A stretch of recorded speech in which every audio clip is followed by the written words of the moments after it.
Shalom, giving all praises to the Heavenly Father, Yahweh, Bahasham, Yahweh Shai, Bahasham, Rachahakwarash. Double honors to the apostles, the bishops, the elders at Great Millstone who rule well. Peace and salutations as always to the elect. And I wanted to get into Revelation, the 20th chapter, which is a chapter that goes into a lot of history as well as prophecy.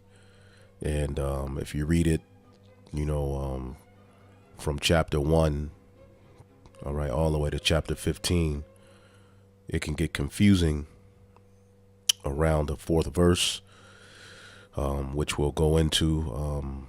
The apostles and elders have went through this many times, but the Spirit's on me to go into it as well.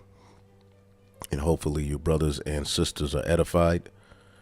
As you can see, it says Satan bound, which we know prophetically there is a nation of people that are tied to the spiritual demon Satan, because Satan dwells in the heavens, He's on the left hand of the Most High, and he works for the Most High, you see. But on the planet Earth, there is a seed and nation of people, who are closely associated with Satan himself. As a matter of fact, as we always go into in 2 Thessalonians, the 2nd chapter, as you see, it says here, the man of lawlessness, which when you go into it, is speaking of the man of sin, which is a nation of people on the planet Earth, and that's the biblical Edomites who ran, the fourth beast, which is the Roman Empire, in particular, the Western Roman Empire, Now, just getting to the point, speaking of this man of sin, the son of perdition, it says this, 2 Thessalonians 2:7, for the mystery of iniquity doth already work. Only he who will now will let until he is taken out of the way. And this is speaking of the Roman Empire. They were the ones, who were in rulership at this time. And through the Herodian dynasty, they had got control, over Judea, and ultimately started the process, and eventually, they took down the temple in 70 AD. But pretty much their plan was to get where they are now, where they exalted themselves as the true people of the Most High. Now, the Heavenly Father has allowed these Edomites to do exactly what they're doing, for the purpose of judgment. But we're living in a time where this is happening, and then shall that wicked be revealed, and the wicked are tied to the Edomites, whom the Lord shall consume with the spirit of his mouth, and shall destroy with the brightness of his coming, even him whose coming is after the working of Satan, with all power and signs and lying wonders. So even him whose coming is after the working of Satan. So let's look up this word coming real quick. So basically, he came to do the bidding of the spiritual demon Satan. So when we see this term Satan, we can't get all messed up in the head and think that this chapter is about a particular chain being placed on the spiritual demon Satan, to where he wasn't able to go out and do his work. No. Coming, parousia, it says presence, the coming, arrival, advent. When you go to the root word, parami, to be by, to be at hand, to have arrived, to be present, to be ready, and store, at command. So he's commanded, he's here to do the commands of Satan. And when you deal with the witches and warlocks, the banking families that rule on the left-hand side, you have to understand they deal directly okay, with the spiritual demon Satan. That's how they have their power. You see? So there's a nation of people tied, okay, to Satan. All right. That's why the scriptures refer to him as that old serpent called the devil and Satan. Okay. So let's go back here. And this is the book of Revelation 20:1. And I saw an angel come down from heaven, having the key of the bottomless pit and a great chain in his hand. Okay. So this is one who has the means to set one free. All right. As pertaining to a nation. Okay. And he has the ability to also put a nation down into captivity. Okay. And as a matter of fact, let's get that precept here in Psalms, the 75th chapter and the 5th verse. It says, lift not your horn on high, speak not with a stiff neck. And horn is likened unto power. Okay. And there will be a little horn. All right. That will come out of that fourth beast in Daniel, the 7th chapter. That little horn. Okay. Is the revival of Rome, which this chapter goes into that. Okay. As we're reading Revelation 20, it says, for promotion cometh neither from the east, nor from the west, nor from the south. Meaning these nations don't set themselves up, but God is the judge. Okay. Yahweh Bashem Yahushai. He put it down one and set it up another. All right. He put it down one and set it up another. Okay. Which is the theme of what we're reading here in Revelation, the 20th chapter. Also, Daniel, the 4th chapter and the 17th verse says this. This is the matter by the decree of the watchers and the demand by the word of the holy ones, to the intent that the living may know that the Most High ruleth in the kingdom of men, and giveth it to whomsoever he will, and setteth over it the basis of men. Okay. So the Heavenly Father, okay, the Most High God, Yahweh Bahashem Yahushai, okay, via the angels, all right, set particular nations up to rule and also takes particular nations down. It's all fulfilled in the word. It's all prophecy. Okay. So as we go back here, Revelation 20:1, and I saw an angel come down from heaven, having the key of the bottomless pit and a great chain in his hand. And this is not speaking of a region under the, the earth where evil spirits dwell. No, this is just speaking of the region in which Esau was ruling. Okay. Where was he ruling at? In Europe. Where was the ancient Roman Empire? Okay. Located in Europe. Okay. So what happened is the Heavenly Father took down the Western Roman Empire. He took down Esau. Okay. And that chain represents captivity. As a matter of fact, let's look it up. Okay. He had a great chain in his hand, halusis, a chain bond by which the body or any part of it, hands or feet, is bound. Fetters. All right. Fetters are associated and synonymous with captivity, bonds. Okay. And this is something that happened on earth. This is not something that's happening underground. Now it says here that he had the key to the bottomless pit. Now this word key, okay, it's kleis. Since the keeper of the keys has the power to open and to shut. All right. So Yahweh Shai has the keys, all right, to death and hell, as we brothers been going into, the grave. He conquered death. He also has the keys, all right, to setting up nations on the planet Earth. Okay. He has power to give power to a particular nation. He has the power to take power from a particular nation. All right. As we read the book of Colossians, all of these things were created by him and for him. Okay. Even the heathen rulerships, it was all spoken by the Most High via the volume of the book. And within the volume of the book, there are particular nations who are going to rule at particular times. All right. And particular nations who are going to be in subject at particular times. Okay. That's just the way of the world. okay, in the bottomless pit, okay.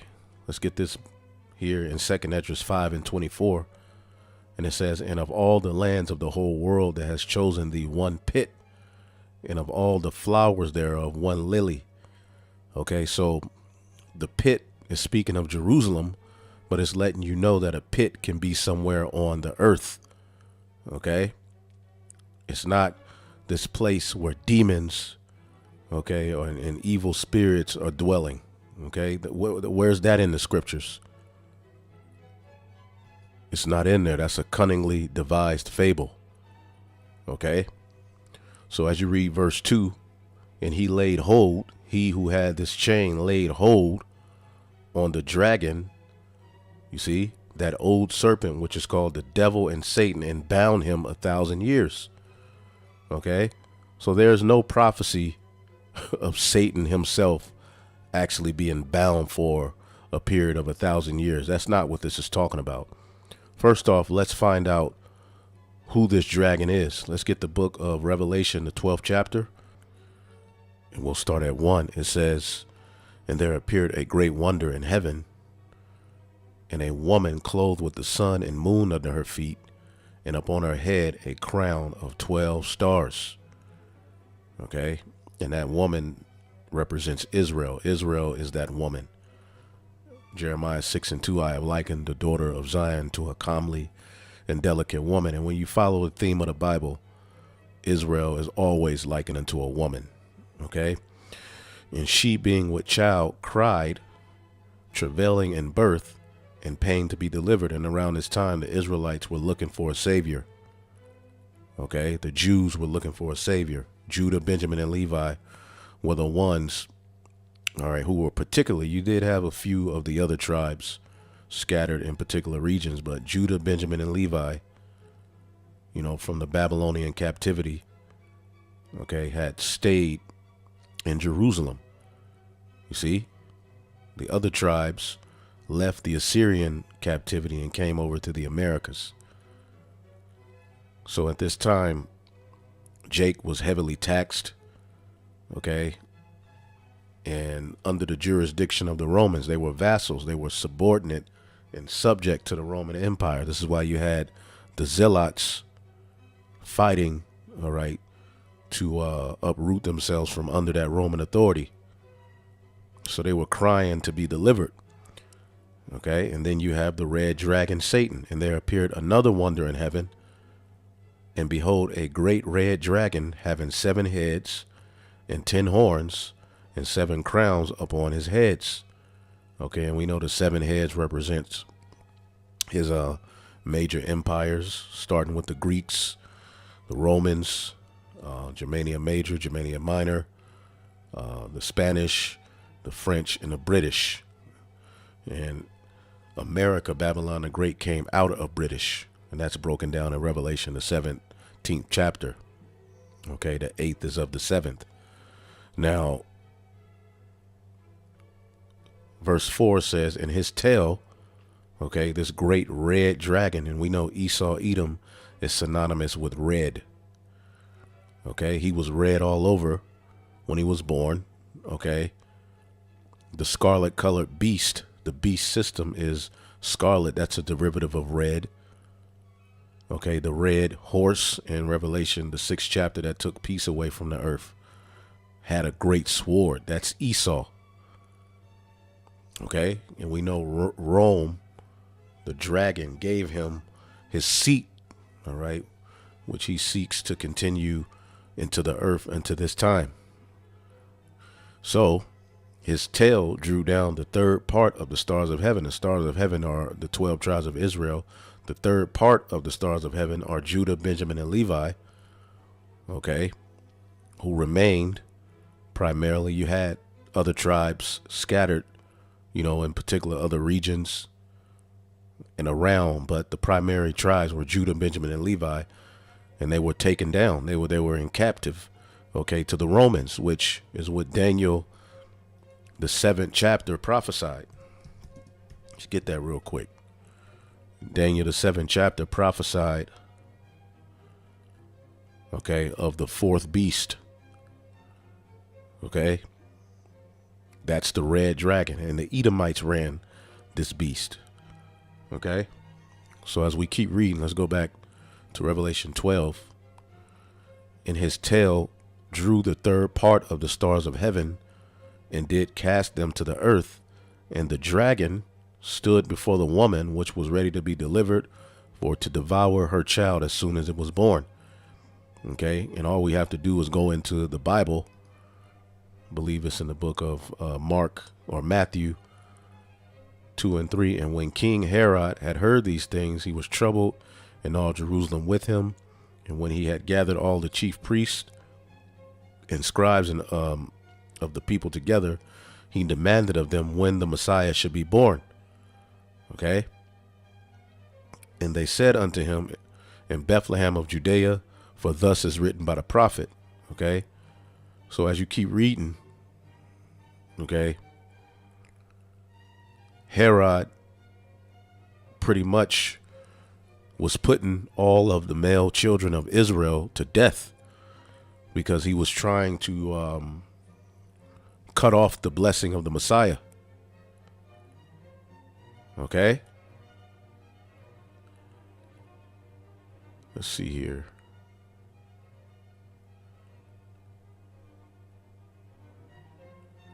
Yep, Matthew 2 and 12.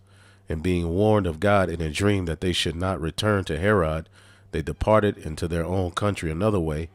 And when they were departed, behold, the angel of the Lord appeared to Joseph in a dream, saying, arise and take the young child and his mother and flee into Egypt, and be thou there until I bring thee the word, for Herod will seek the young child to destroy him. Okay, and Herod was pretty much a ruler that was in league with Rome, the Herodian dynasty. And Herod, his father was named Antipater the Idumean. So pretty much that's what this chapter is going into. Okay, it's going into the history, all right, of Herod through the power given unto him by the Roman Empire, which they were all Edomites, trying to kill the Messiah.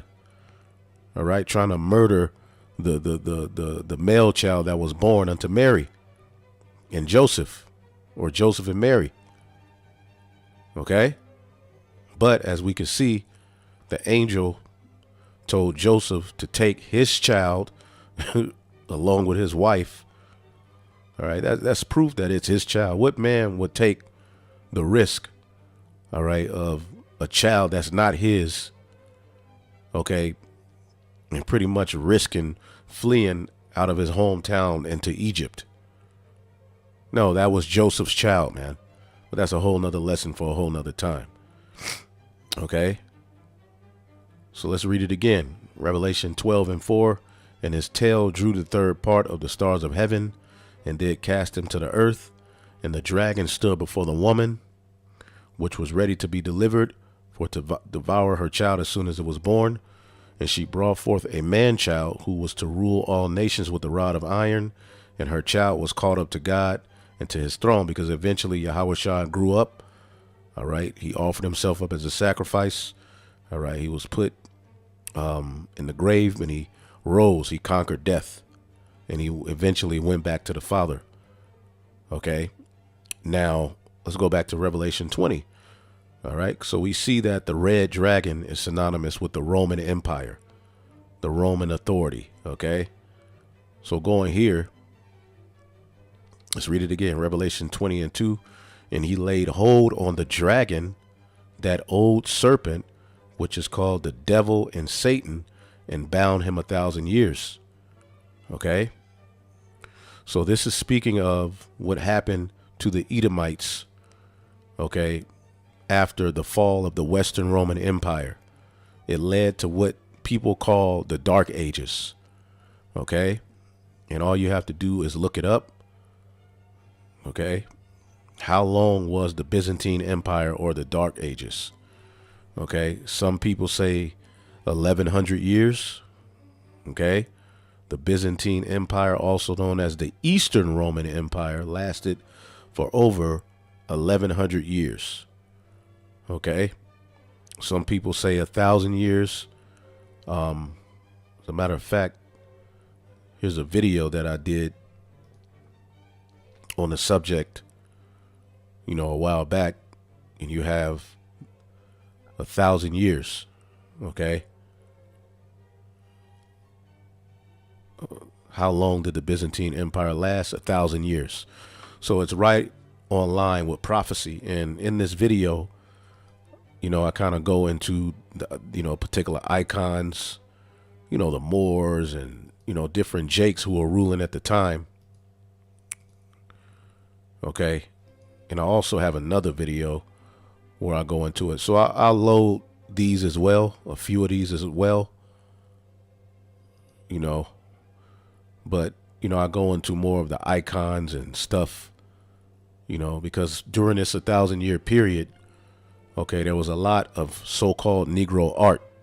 The saints, the disciples, the Messiah himself were all painted as so-called black men. Okay. It was well known that the Israelites were so-called black. Okay. You don't get the white images until around the late 13, early 1400s. All right. Which is the beginning of the Renaissance period. So for a period of 1,000 years, Edom was bound. Let's look up this word bound. Okay. Meaning he wasn't able to move forward. Okay. He wasn't able to move forward until he came out of this prison, which it wasn't a literal prison. Like, he was put, behind bars, but he as a nation of people were cast down. Okay. Just like right now, we're cast down as a nation of people. All right. The word for bound is deho. To bind, to tie, to fasten. Okay. Metaphorically, Satan is said to bind a woman bent together by means of a demon. To bind, to put under obligation. All right. To bind one. Okay. To prohibit. Esau was prohibited. Okay. Of ruling at that time. Remember, the Western Roman Empire fell. Okay. So he was bound. Okay. He was bound. He was put into what the scriptures call, okay, the bottomless pit. Okay. And we know when he fell, eventually they were chased out of particular regions and ended up being bound into the Caucasus Mountains, a lot of them. Okay. They were cavemen. Okay. Let's keep reading. And he cast him into the bottomless pit and shut him up. Now, if this bottomless pit is speaking of a pit where demons dwell, okay, that would have to be proven. All right. This is the area of Europe. This is where Esau fell. When Esau fell on the earth, where did he fall at? In the area of Europe. Okay. And from there, he was pretty much, a degenerate. All right. As the book of Job tells you, we'll get that. Okay. He was like something that people knew to stay the hell away from. So he cast him into the bottomless pit and shut him up and set a seal on him that he should not deceive the nations no more. Okay. So the energy of the Western Roman Empire, okay, the idols and everything else, okay, were pretty much not forwarded anymore. Okay. He was shut up. Esau was not ruling for a period of 1,000 years. Jake was ruling. All right. And he wouldn't be able to rule and deceive anymore until that 1,000-year period was fulfilled. And after that, he was loosed a little season. And this is not talking about a spiritual demon Satan. This is speaking of nations of people on earth. Now, while he was in that position, let's get Job, the 30th chapter. Job, the 30th chapter.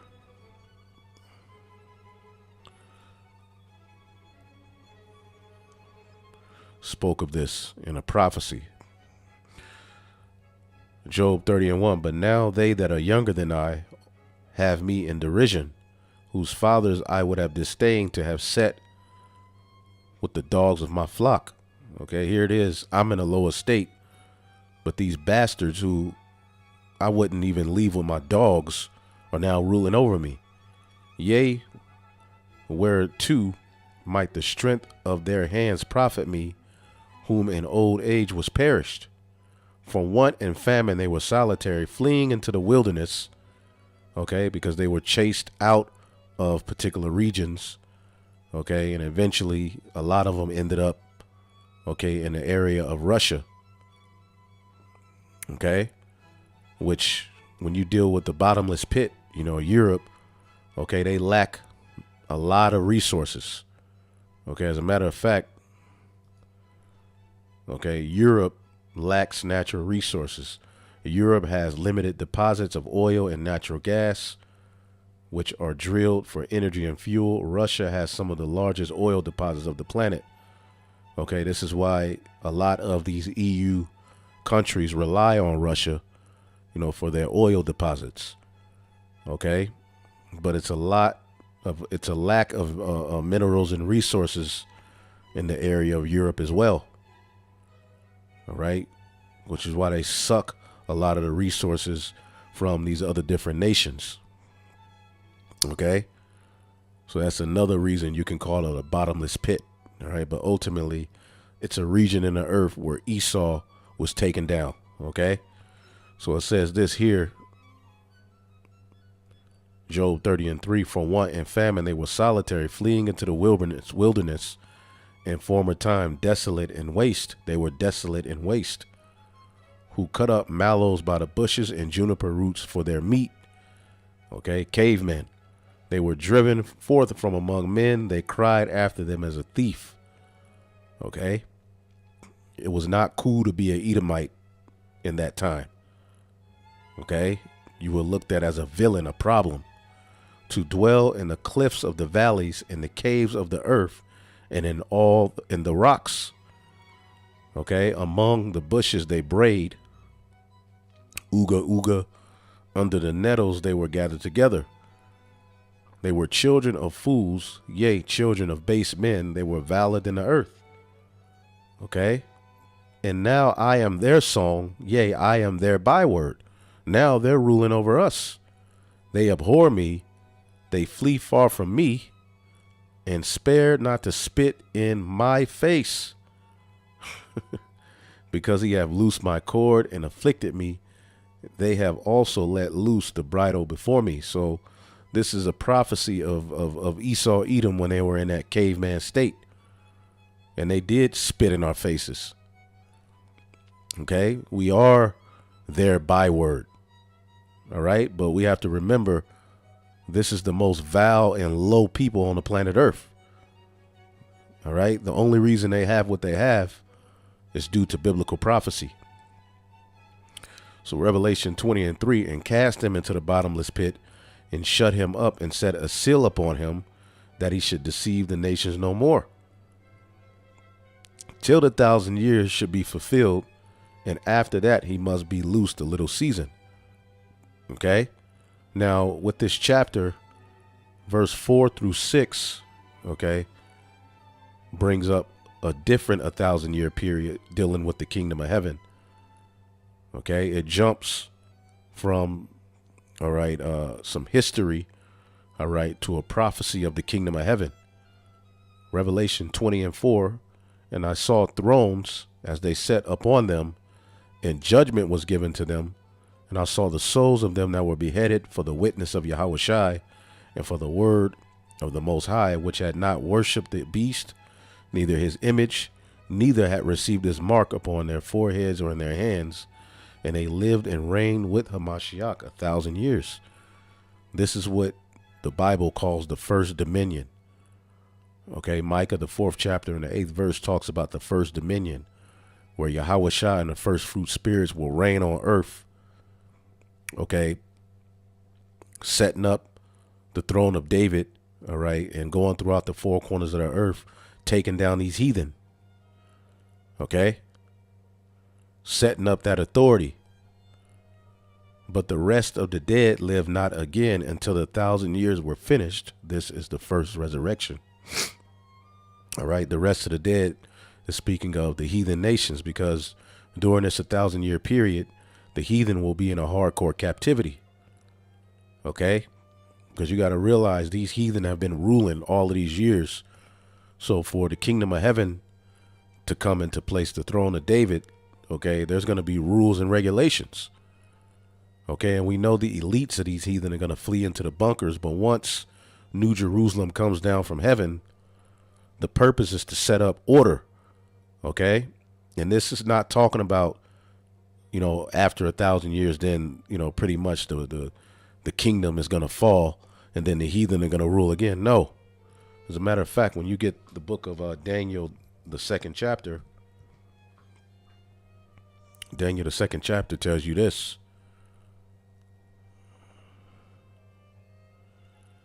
Daniel 2:44, in the days of these kings, okay, shall the God of heaven set up a kingdom which shall never be destroyed, and the kingdom shall not be left to other people, but it shall break in pieces and consume all these kingdoms, and it shall stand forever.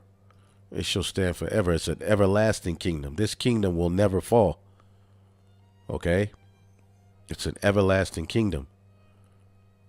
I know Daniel, the seventh chapter, says something. Let's see here.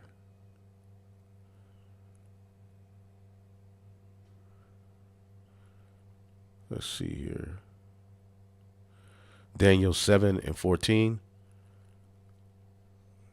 And there was given him who? The Son of Man, Yahushai, glory, dominion, and a kingdom that all people, nations, and languages should serve him. His dominion is an everlasting dominion which shall not pass away, and his kingdom that which shall not be destroyed. All right. Psalms 145:13. Thy kingdom is an everlasting kingdom, and thy dominion endureth throughout all generations. So this can't be talking about after 1,000 years, Satan is going to rule. No, this is just basically the first resurrection, the first dominion. Okay, where Yahushai and the first fruit spirits, all right, though, including some of those who were even beheaded, for preaching this message right now. Okay, who refused the mark. Okay, those are going to be the first fruit spirits to rule with Yahushai on the earth as kings and priests. Okay. Revelation 20:6, blessed and holy is he that hath part in the first resurrection. On such the second death hath no power, but they shall be priests of the Most High and of Hamashiach Yahushai, and shall reign with him 1,000 years. Okay, and again, this does not mean they're not going to reign any further after that, but that first 1,000-year period is going to be crucial to set paradise back up in the earth. Okay, because a lot needs to be fixed. Okay, the mindsets of these heathen need to be changed, and that's what the rod of iron is for. Okay, and that's what King Herod was scared of. He wanted to stop that. He wanted to stop Yahushai from, being growing up and being a sacrifice to bring the nation of Israel, starting with the elect, back to the Most High, so that we can rule in perfection. So this 1,000-year period has nothing to do with the 1,000-year period in Revelation 21:3. Verse 4-6 is speaking of a whole different time frame. This is speaking of the future reign in the kingdom. Okay. Now, when you jump to verse 7, okay, it goes back to what was being spoken of in verse 3. All right. So you would basically read 1, 2, 3, and then you would jump to 7 to finish the understanding on him being loose for a little season and Satan being bound. Okay. Revelation 20:7, and when the 1,000 years are expired, Satan shall be loosed out of his prison. Okay, so was Satan in an underworld where a bunch of unclean spirits were? No. Basically, okay, the Renaissance. Okay, as a matter of fact, let's get the book of Malachi, the first chapter.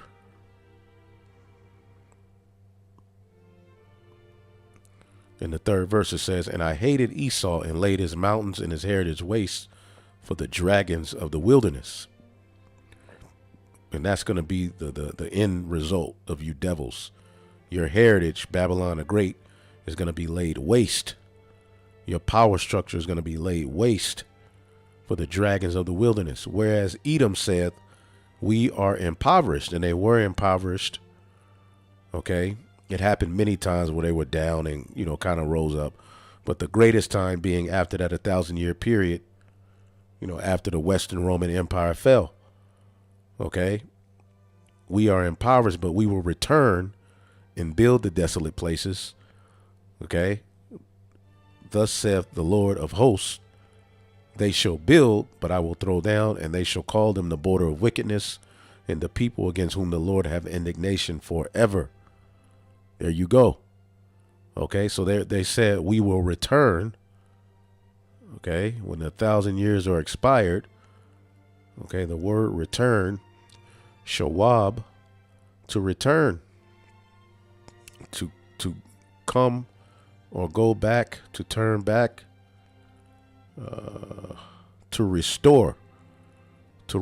And what was restored here in Revelation, the 20th chapter and the 7th verse? "And when the 1,000 years are expired, Satan shall be loosed out of his prison."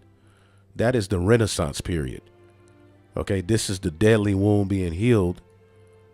Okay, in Revelation, the 13th chapter. Okay. Revelation 13:2, "And the beast which I saw was like unto a leopard." The Greeks was the beginning of this power structure, and his feet were like unto a bear. Speaking of Russia, okay, this system is gonna be ended through an assault by Gog, Magog, and various different countries. We'll show you that as well. "In his mouth as the mouth of a lion." Okay, Great Britain, which that was a big part of rebirth of Rome. "And the dragon gave him his power." The ancient Roman Empire gave this beast system its power. Started with the Greeks, but Rome gave them their power and his seat and great authority. "And I saw one of his heads as it were wounded to death." Let's look at this word wounded. Okay. Saphadzo. Okay. To slay, to slaughter, butcher, mortally wounded. Okay. So the Edomites were taken down for a period of 1,000 years. Okay. But guess what? And his deadly wound was healed. Let's look up this word healed. Therapio. Therapy. Okay. To serve, to do service, to heal, to cure, to restore to health. Okay. So let's look up the Renaissance period.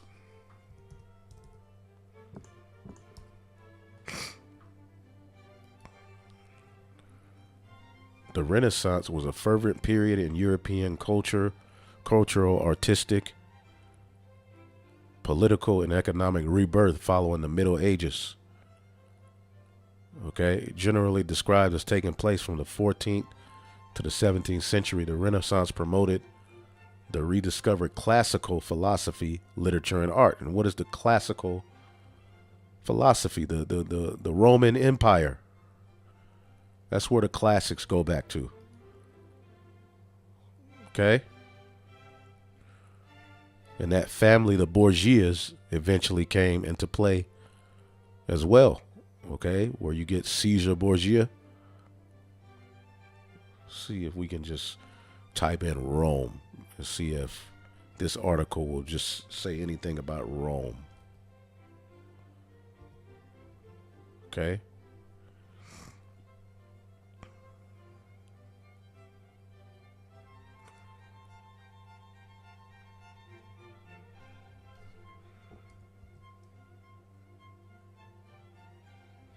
Boom. It's all dealing with the ancient Rome. Okay. The classical nature of the Renaissance was linked to its origin of the Roman Empire's heartland. Boom. Okay. And eventually, it was the Black Death that led to the Renaissance. Why was it called the Black Death? Why was it called the Black Death? As you can see here, the Eastern Roman Empire fell due to what is called the Black Death, and that led to the Renaissance period. Okay? Which, boom. Okay? Classical antiquity. See what classical antiquity is. Classical antiquity, okay, speech interlocking civilizations in ancient Greece and Rome, known as the Greco-Roman world. That was what was rebirth into the earth. So when 1,000 years are expired, Satan shall be loosed out of his prison. That's the deadly wound being healed. Okay, and that's proof that the prison, the bottomless pit, was Europe, because where was the Renaissance? In Europe. Where were they cast down? Europe. And pushed into different, regions and areas. But it's pretty obvious when you go into the scriptures that this is not talking about a bottomless pit where particular demons dwell. That wouldn't make any sense. Okay, again, Satan, when you look up this word Satan, okay, Satanas, an adversary, one who opposes another in purpose or act, the name given to the prince of evil spirits, adversary of God and Christ, as it says, but we know the Most High controls Satan. But here, boom, a Satan-like man. All right, and there's a nation of people who are the top adversary to the Israelites, and that's the Edomites. So after the 1,000 years were expired, okay, the rebirth of Rome came. Okay, the Renaissance period. Okay, which it means rebirth. We always go into that.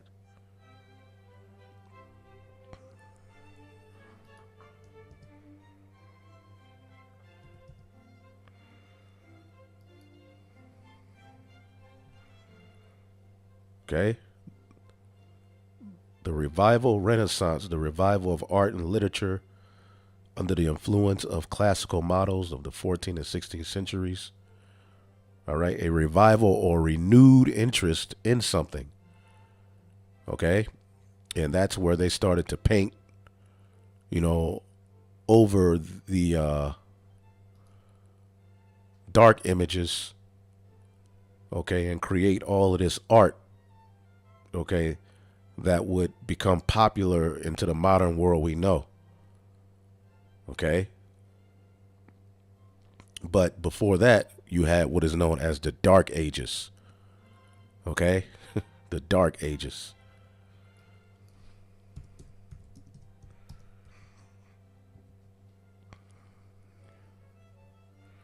Dark Ages usually refers to the 900 years, which is 1,000 years of European history between the 5th and 14th centuries.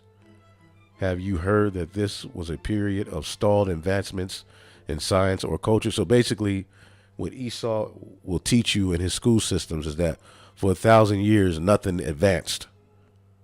See, but the Spirit, jumped on our teachers, the apostles and elders and the teachers before them to go into the true history of what was happening. And we have the books and the history to prove, all right, that things were flourishing around this time. Okay, it was just hidden. Okay. Boom, it says here, the Dark Ages, let's see here, is a term for the early Middle Ages, or occasionally the entire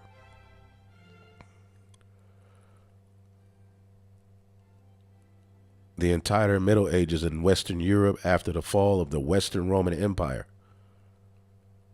All right, the concept of a dark age originated in the 1330s. Okay, why would they call it the Dark Ages? Okay, for one, they like to tell you it was all darkness, and for 1,000 years, nothing was happening that was worth recording. And then this mysterious Black Death, which was a plague, killed off 2/3 of the people who were ruling. Why is it called Black Death? Okay, and then, ironically, all of the images, all right, from prior to the 1400s Renaissance are somehow painted over or missing. We had particular brothers who went to Europe and they went to this, little castle, and, they were looking up, a little, Renaissance art. But, one of the brothers asked, well, what about the art, from prior to the, 1400s? And the tourist told him, well, that's locked up in a room. We don't usually show, everybody that. Okay, and as you can see, this is one of the, icons. You can see looks, kind of like a so-called black man. All right, but, just to get a little history, we don't have to go too deep into it. You can do the history on your own, but this is the blacks of Central Europe. We bring you over 1,000 years of so-called black history in the German-speaking lands, and show you why it matters right now. Okay, so it's history out there. The black saints. It's a lot of history. And there's a website. I have to find that website that goes into a whole bunch of the actual history, man. Okay. What were black experiences in Europe like before the arrival of the transatlantic slave trade? How did medieval Europeans view the continent of Africa? Where did the black Saint Maurice and the black Magus come from? And why have they persisted? And why they persisted into the present? All right. So this website goes into, particular,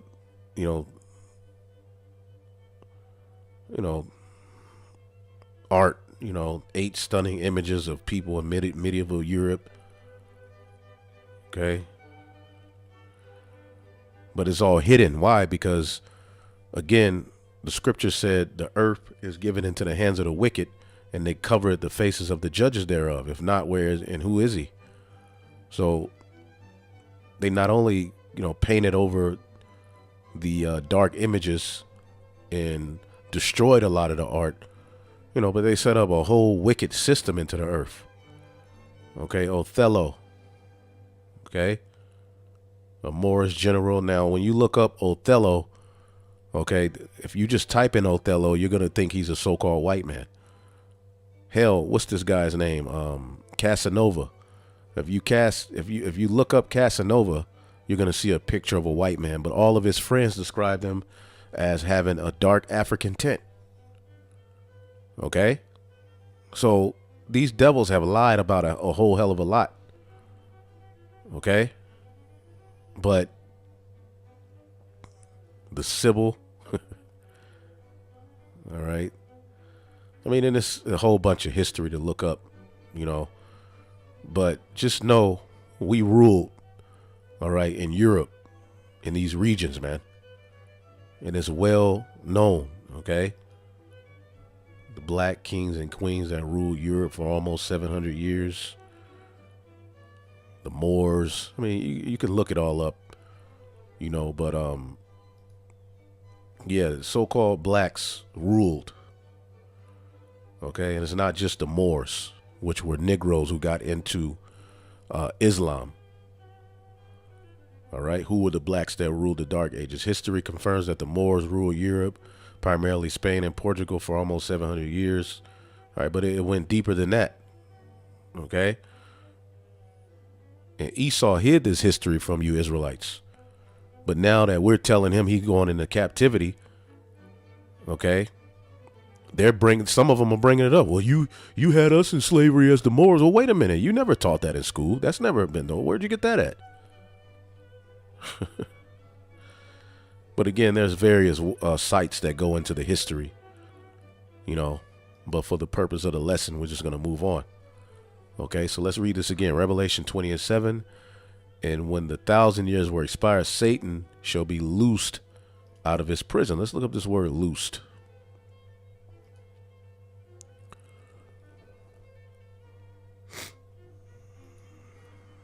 Strong's G 3089. Luo. To loose any person or thing tied or fastened. Okay? That's it. To loose one bound, to unbind. So Esau, okay, beginning with the Renaissance period, was loosed out of his prison. That's how he has been able to build up to where he is now. And that's why Rome is being established into the earth, all right, at the rate it's being established. If you look all around you, you see Rome. Okay, that's what the Renaissance was all about. Okay, but it didn't stop. Okay, eventually the Spanish, the French, and the British all, okay, were predicated upon Rome, and America predicated upon Rome. It's the rebirth of Rome. So when 1,000 years will expire, Satan shall be loosed out of his prison. And if you're saying this is not, Europe, then show us a scripture where Satan, all right, because Jacob say they agree that it's talking about the dark ages, but the bottomless pit is a place where demons dwell, just so they can oppose themselves. So you mean Esau was taken down for 1,000 years and went into a lower region where bugged out demons were? No. And what did he do after he was loosed out of his prison? He shall go out to deceive the nations which were in the four quarters of the earth. The earth was given into the hand of the wicked. Let's get that real quick.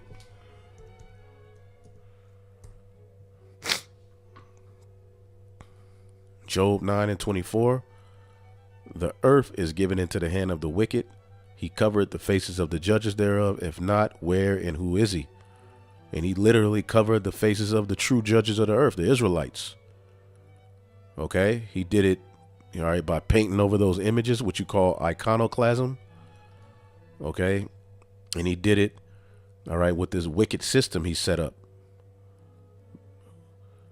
So he went out to deceive the nations which are in the four quarters of the earth. So is this the spiritual demon Satan literally going throughout the earth? No, this is Esau, Edom. And it's going to lead to Gog and Magog gathering various different nations to battle. The number is whom as the sand of the sea. So their evil and wicked doings that they would do in this little season, okay, as the scriptures say, the triumphing of the wicked is short.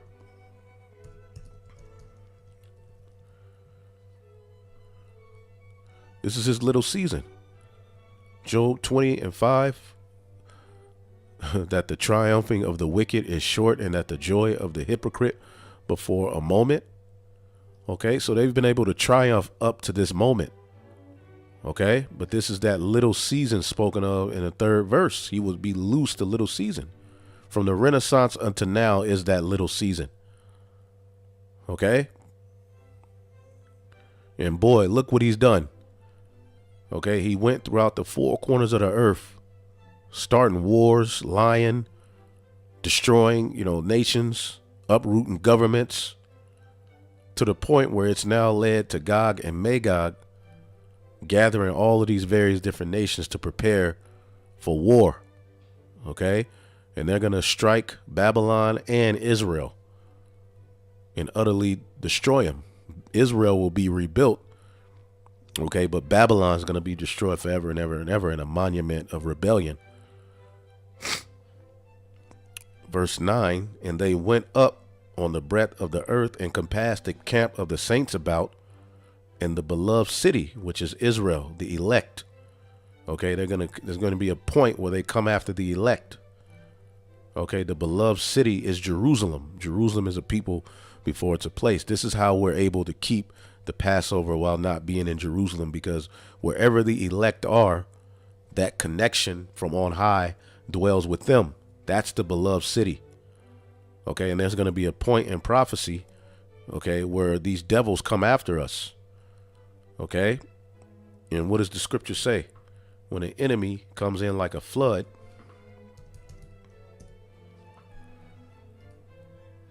this is the book of Isaiah 59:19, so shall they fear the name of Yahweh from the west. Okay, the northwestern hemisphere where this word is coming out.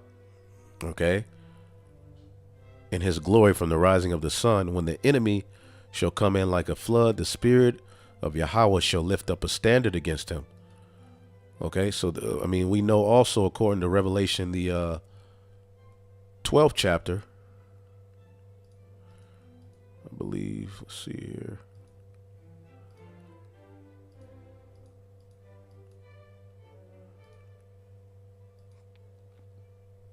Let's see.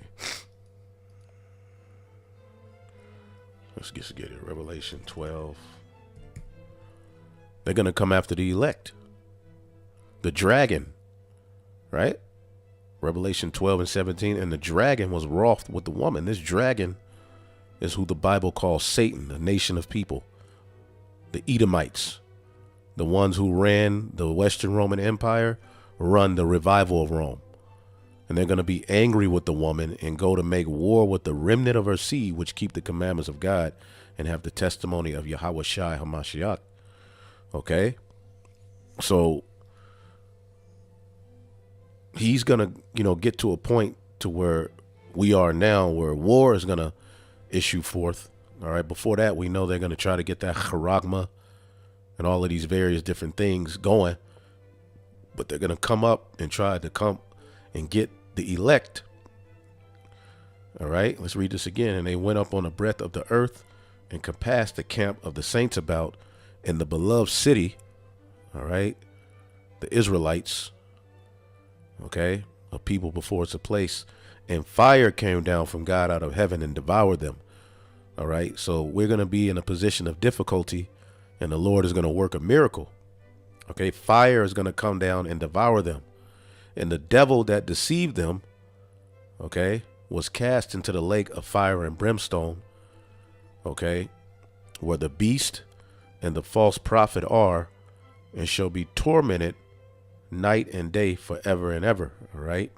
And we know that's not literally forever and ever and ever, okay, but for age. And we know that the lake of fire is going to be America, the destruction of Babylon the Great, okay, as well as the destruction of various different parts of the earth. Okay, the beast is Esau. Okay, this beast system is ran by Esau. Okay, as a matter of fact, when you look up that word beast,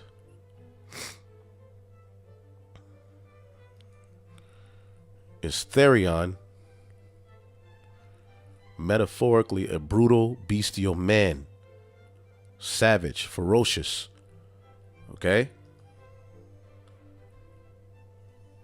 so this power structure is going to be totally destroyed. Okay, and the false prophet is the Roman Catholic Church, the Vatican. All right, that's going to be destroyed. Right, so the Lord is going to come back. Okay, there's going to be war going on. We know that these nations are going to shoot missiles on America, Israel. It's going to be war throughout the earth. And then the chariots are going to return and deliver the elect while that war is going on. All right. Right before those missiles hit America, the Lord is going to take the elect up out of this place. Revelation 11 says this. Revelation 11.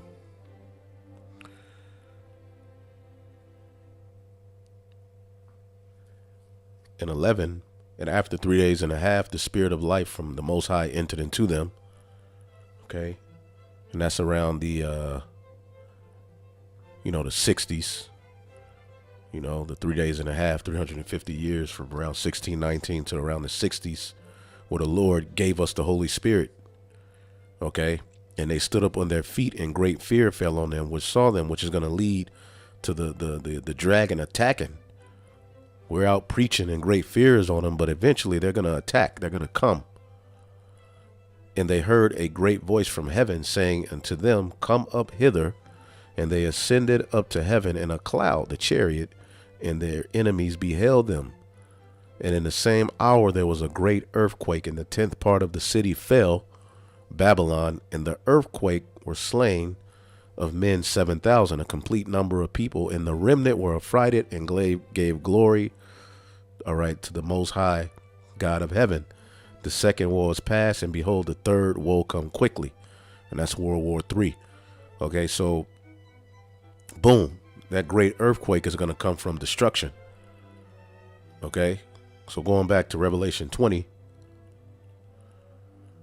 okay, and 10, and the devil that deceived them was cast into the lake of fire and brimstone, the destruction that's coming, where the beast and the false prophet are, and they shall be tormented day and night forever and ever. Now, when you look up this word forever, it's just age. Okay, because really we know that the elites of Esau are going to flee into the bunkers, and eventually we're going to get them out of those bunkers. Okay, we always go into that. If you need understanding on that, let me know, and I'll go into that. But Revelation 6 and Revelation 9, talks about how the rich men are going to flee into the bunkers along with their slaves and, others. Okay, and they're going to be, preserved from that destruction for the purpose of captivity. But this word, forever, is aeon. All right, aeon. Okay, forever, unbroken age, perpetuity of time. But boom, an age for a time. Okay, let's look up the root word.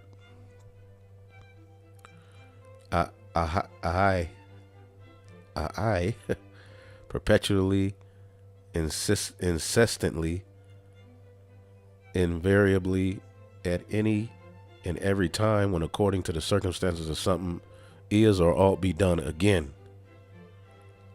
Okay, I never seen this word, but let me see what it means.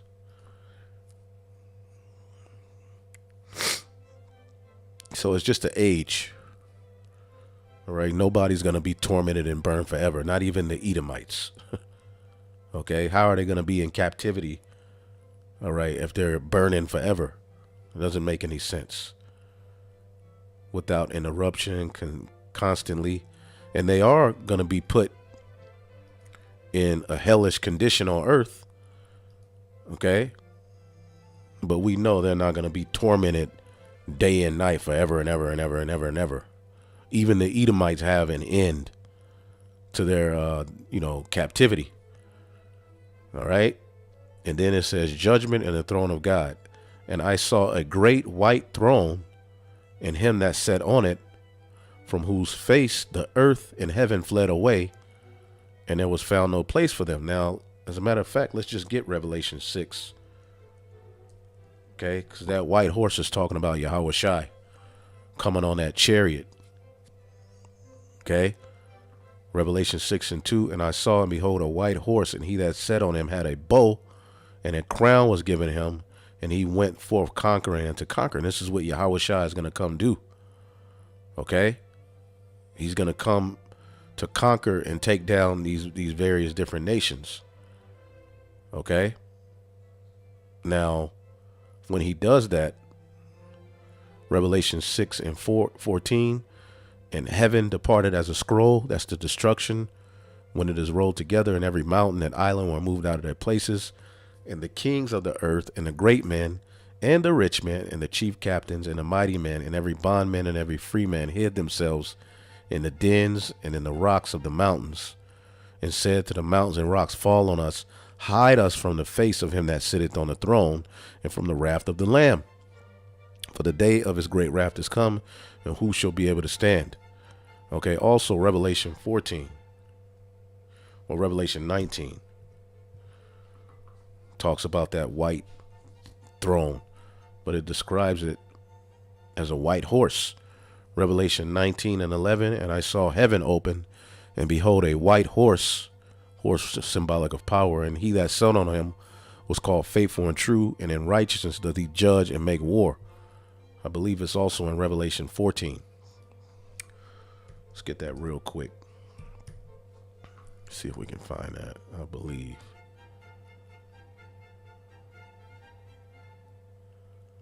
Yep. Revelation 14 and 14. And behold, I looked, and behold, a white cloud, the chariot. Okay. And upon the cloud one set like unto the Son of Man, having his head, on his head a golden crown, and in his hand a sharp sickle. All right. That's talking about Yahweh Shai, man. Okay. So reading back here again, because when this destruction happens, the elect are going to be beamed up. Okay. They're going to come after the elect. Fire is going to come. We're going to be beamed up, Lord willing. We're of that number. And that's where judgment comes. So Revelation 20 and 11, and I saw a great white throne and him that sat on it, okay, whose face the earth and heaven fled away, okay, and there was found no place for them, all right, their rulership was taken away. And I saw the dead, okay, small and great, stand before God, and the books were opened, and another book was opened, which is the book of life. Okay, so this is judgment being set. Okay, and we know the elect are written in the book of life.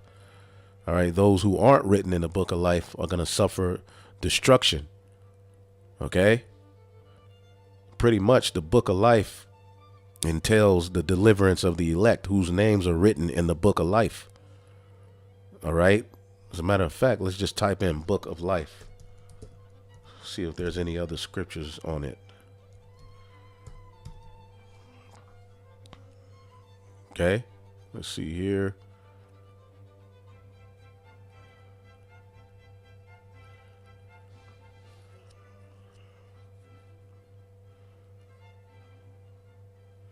Revelation 17 and 8. And the beast thou sawest was and is not, and shall ascend out of the bottomless pit and go into perdition. All right. And they that dwell on the earth shall wonder, whose names were not written in the book of life from the foundation of the world. And they shall behold the beast that was and is not and yet is. And that's speaking of Rome, and it was forwarded by America. Okay, but the peoples whose names were not written in the book of life, right here, Revelation 13 and 8, and they that dwell upon the earth shall worship him, whose names are not written in the book of the life of the Lamb slain from the foundation of the world. Okay, so Revelation 21 and 27, and there in no wise shall enter into it anything that defileth, neither whatsoever worketh abomination or maketh a lie, but they which are written in the Lamb's book of life. The book of life is ultimately where the elect's names are written, those who are going to be with Yahweh Shai that is coming. Okay, so let's read this again. And I saw the dead, small and great, stand before the Most High God, and the books were opened, and another book was opened, which is the book of life. The books is judgment. All right, but the book of life is where the elect, okay, are written in.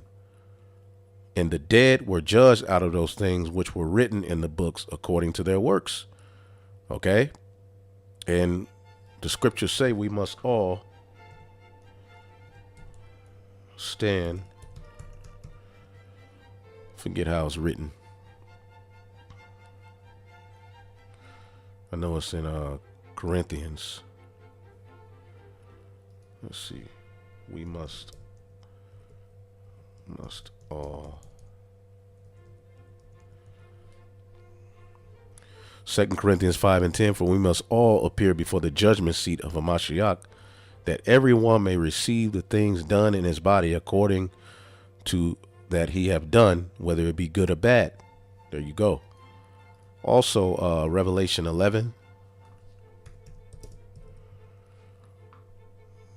Okay, Revelation 11 and 18, and the nations were angry, and thy wrath is come, in the time of the dead, that they should be judged, these heathen, okay, the 2/3, and that thou shouldest give reward unto thy servants, the prophets, and to the saints, and to them that fear thy name, small and great, and shouldest destroy them which destroy the earth.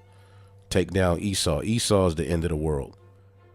Habakkuk also saw, we'll get that real quick and then finish it up. Habakkuk himself saw something similar. He saw the same vision, but you know, they all described it in their own way. God's deliverance of his people. And we know that's going to come with great destruction, man. Okay. This is Habakkuk 3:2. O Lord, I've heard thy speech and was afraid. O Lord, revive thy work in the midst of the years. In the midst of the years, make known. In wrath, remember mercy. So in a wrath that's to come, we want him to remember mercy. And that's through Yahushua, the elect are going to get mercy. All right. God came from Teman and a holy one from Mount Paran. Just like when, the angel came to deliver the law. Okay. That's how he's going to return through that same, same area. He's going to return to eventually deliver the elect. Selah, his glory covered the heavens, and the earth was full of his praise. Okay, that's these angels. Okay, Yahushua and the angels, man. And his brightness was of the light, and he had horns coming out of his hand. That's the fire. Okay, that's going to be coming from those chariots. Okay, and the deliverance of the people synonymously. And there was the hiding of his power. All right, the secret chambers, the chariots. Before him went the pestilence, and burning coals went forth at his feet. He stood and measured the earth, and he beheld and drove asunder the nations, and the everlasting mountains were scattered, and the perpetual hills did bow. His ways are everlasting. So this is speaking of the Lord coming to deliver his people, man. Okay, verse 12, thou didst march through the land in indignation. Thou didst thresh the heathen in anger. Thou wentest forth for the salvation of thy people, even the salvation of thine anointed. Thou woundest the head of the house of the wicked by discovering the foundation to the unto the neck. Selah. Okay, well, there you go.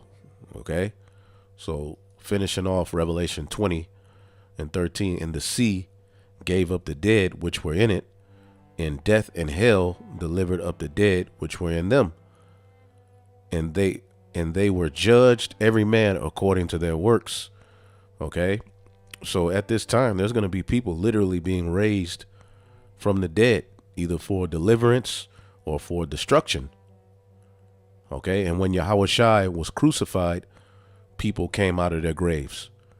Well, people are going to be coming out of their graves, out of the sea and everything, for the purpose of either being, delivered up, or for the purpose of being destroyed. Okay, there's going to be a lot going on at this time, man.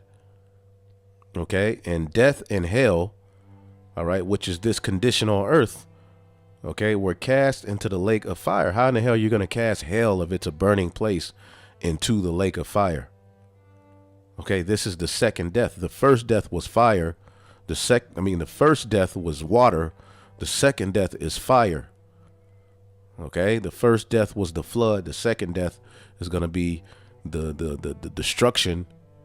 All right, the fire from war and the fire that's going to come from the chariots. And whosoever was not found written in the book of life, okay, was cast into the lake of fire. So whosoever was not found written in the book of life, okay, whoever, they're going to be destroyed in the lake of fire here in America. Okay. But we do know that there are going to be particular people who are not written in the book of life, who are going to flee into those bunkers for the purpose of captivity. Okay.